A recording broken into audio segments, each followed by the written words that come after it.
जहां समाज के ताकतवर संस्थानों और लोगों से आम आदमी डर सहम जाता है, वहीं प्राइम ऑप्टिकल के गजेंद्र शर्मा कोरोना के दौरान बैंकों द्वारा लोन मॉरिटोरियम के बावजूद मनमाने ब्याज के खिलाफ आवाज बुलंद करने से करोड़ों लोगों के चहेते बन गए हैं।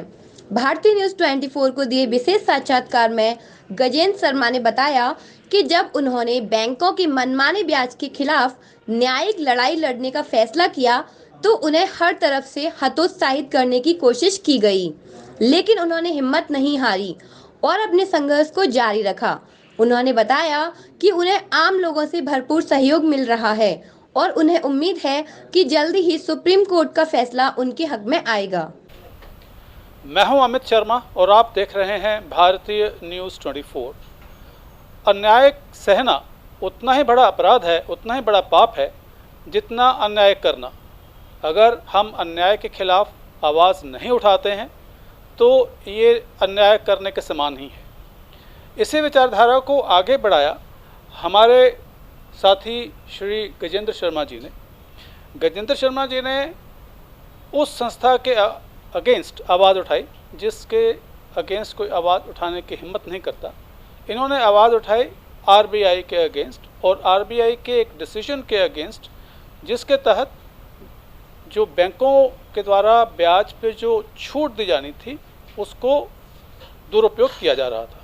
हम इनसे ही मिलते हैं और जानते हैं कि ये गहराई में मसला है क्या। गजेंद्र जी, सबसे पहले तो भारतीय न्यूज़ 24 में आपका बहुत बहुत स्वागत। और आपने जो एक कदम उठाया है, इसकी आपने जो हिम्मत दिखाई है, जो साहस दिखाया है, इसके लिए हम आपके आगे नतमस्तक हैं। कृपया पूरे तफसील से बताइए कि ये पूरा मसला था क्या और आपको सरकार के खिलाफ, आरबीआई के खिलाफ, इतनी बड़ी बड़ी संस्थाओं के खिलाफ जाने की प्रेरणा कैसे मिली? मेरी प्रेरणा ये थी कि लॉकडाउन पीरियड था, उसमें कोई कहीं जा तो सकता नहीं था, कोई आ नहीं सकता था, लेकिन जब घोषणाएं हुई तो बड़ी अच्छी लगी। लेकिन जब हम बैंक पहुंचे तो वो घोषणाएं सुनने के बाद शायद हमें उतना महसूस अच्छा हो रहा था, उसके विपरीत जैसे राहत होती है और आफत होती है, सेम इस तरीके से हो गया, राहत और आफत। बैंक में जब पहुंचे तो पता लगा ये तो आफत है, ये तो और गलत हुआ कि हमने किस जमा नहीं की या हमने ये नहीं किया तो ये तो आने वाले समय में कितने लोगों के लिए समस्या हो जाएगी।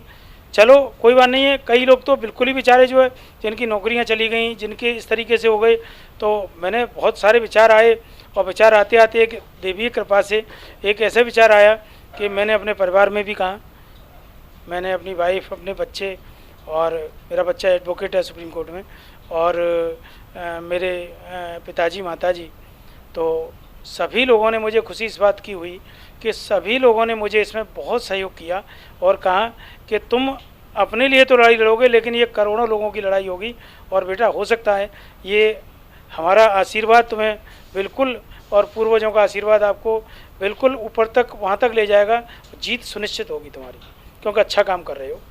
और वो काम जब शुरुआत की तो बड़ी दिक्कतें आईं और लोगों ने बड़ा निराश किया। और लोगों ने, हर आदमी यही कहता था कि शिवाजी पैदा हो लेकिन मेरे यहाँ ना हो, किसी और के यहाँ हो। शिवाजी सब चाहते हैं कि देश में शिवाजी पैदा हों, संत पैदा हों, लेकिन हमारे यहाँ ना हो। हमारे यहाँ तो बस ऐसा हो कि जो कहीं घर से बाहर ही ना निकले। तो ये रिट पिटिशन में आपने ऐसा क्या दायर किया, क्योंकि इसके खिलाफ तो बहुत हज़ारों में संख्या में पहले से ही रिट पिटिशंस लगी थी, लेकिन सुप्रीम कोर्ट ने कोई भी रिट पिटिशन एक्सेप्ट नहीं की। आपके रिट पिटिशन में आपने ऐसा क्या लिखा या क्या उसमें ऐसे कंटेंट्स डाले जिसकी वजह से आपकी जो रिट पिटिशन थी वो जो थी स्वीकार्य हो गई? आपकी रिट पिटिशन की डिटेल्स में था क्या? मेरा जो रिट पिटिशन था उसमें केवल मैंने ये लिखा कि राहत, एक राहत शब्द का इस्तेमाल किया गया था। तो राहत कहाँ थी? तो मैंने ये कहा कि जब हम ऑलरेडी ब्याज उसमें लगी हुई है, प्रिंसिपल और इंटरेस्ट दोनों लगे हुए हैं, लेकिन प्रिंसिपल और इंटरेस्ट जो लगा हुआ था वो 6 महीने बाद उसको मूलधन में जोड़ के कंपाउंड इंटरेस्ट, मतलब चक्रवृद्धि ब्याज, हिंदी में, अंग्रेजी में हिंदी में चक्रवृद्धि और कंपाउंड इंटरेस्ट हो गया अंग्रेजी में। तो ये इंटरेस्ट इतना हो रहा था कि जो आपकी 6 महीने की किस्तें हैं वो आपकी कम से कम 10 महीने की हो जाती। तो ये राहत कहाँ रही? राहत का मतलब तो ये होता है कि हमने कोई चीज़ प्रॉफिट न लें। हमारा जो आपदा अधिनियम है, आपदा अधिनियम में साफ लिखा हुआ है, बिल्कुल 2005 में जो अधिनियम बना था आपदा, उसमें लिखा हुआ है कि हम केवल प्रॉफिट की बात तो कर ही नहीं सकते, जो मूल है हम उसी की बात कर सकते हैं। उसी आधार पर हमने ये पूछा कि हमारे यहाँ पहले ऐसी रिवाज थी कि चक्रवर्ती ब्याज तो साहूकार लेते थे, ये बैंक कब से लेने लग गए, वो भी कोरोना जैसे काल में। कोरोना आज तक तो कभी आया नहीं, और भगवान से प्रार्थना है कोरोना कभी आए भी ना।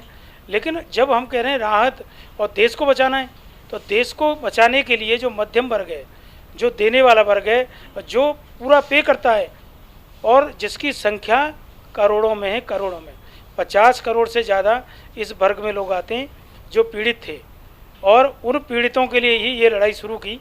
और वो जुडिशियल मतलब हमारे सुप्रीम कोर्ट ने भी कहा कि जो मनरेगा के तहत 28 करोड़ या 27 करोड़ जो भी लोग रजिस्टर्ड हैं, उन्हें कोई दिक्कत नहीं है, उन्हें सरकार दे रही है, उनसे बैंकों पे कोई घाटा नहीं हो रहा। जो मात्र छोटे से उद्योगपति, कुछ उद्योगपति हैं, उनका कई करोड़ों का माफ़ हो गया, उनसे कुछ नहीं हुआ। उसके बाद हम नीचे आएँ तो हम माल्या को छोड़ दें, वो तो बाहर गए, भाग गए, लेकिन अभी हिंदुस्तान में इतना पैसा लोग बैंकों का मार के बैठे हैं, उनके बारे में आज तक कोई कार्रवाई नहीं हो गई। 15-15 साल, 20-20 साल हो गए। तो क्या जो देने वाला व्यक्ति है वही अपराधी है जो दे रहा है? तो सुप्रीम कोर्ट का कहना ये था कि हम उन लोगों के खिलाफ भी कार्रवाई करें जो अब तक बैंकों का पैसा, जो डिफ़ॉल्टर हो चुके हैं, उनसे कहाँ वसूली की है, कैसी वसूली की है। कई जगह तो बैंकों ने बहुत धांधली कर रखी है।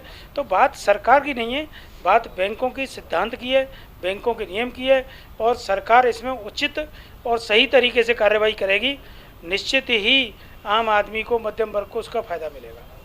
तो जब आप सुप्रीम कोर्ट में इस मुद्दे को लेकर के गए, तो सुप्रीम कोर्ट का क्या रुख था? उन्होंने इस मुद्दे पे अपना कुछ विचार व्यक्त किए होंगे, या कुछ आपके वकीलों से बात हुई होगी, तो on the whole supreme court का रुख आप क्या रहा इस मुद्दे पे?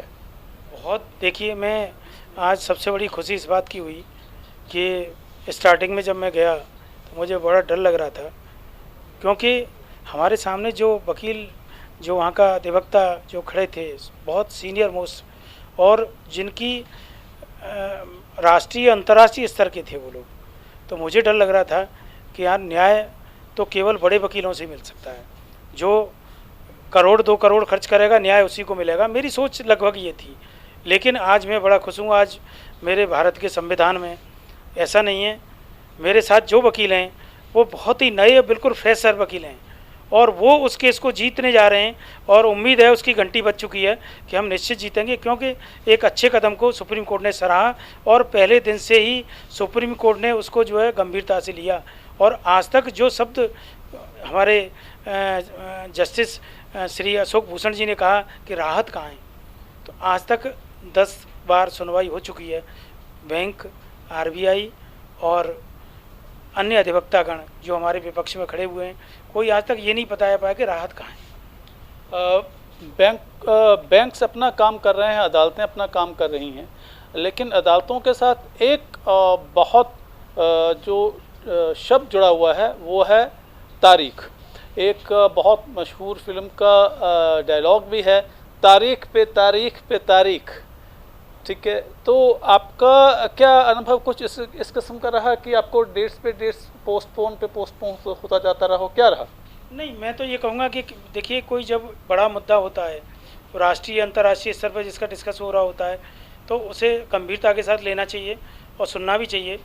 तो सरकार का रुख, देखिए, हमारे यहाँ सबसे बड़ा दुर्भाग्य ये है कि आज हमारे जितने व्यापारिक संगठन हैं, जो भी नेशनल चैम्बर बने हुए हैं, ये बने हुए हैं सरकार के लिए, और भी राष्ट्रीय स्तर पर कई संगठन हैं, फेडरेशन बने हुए हैं।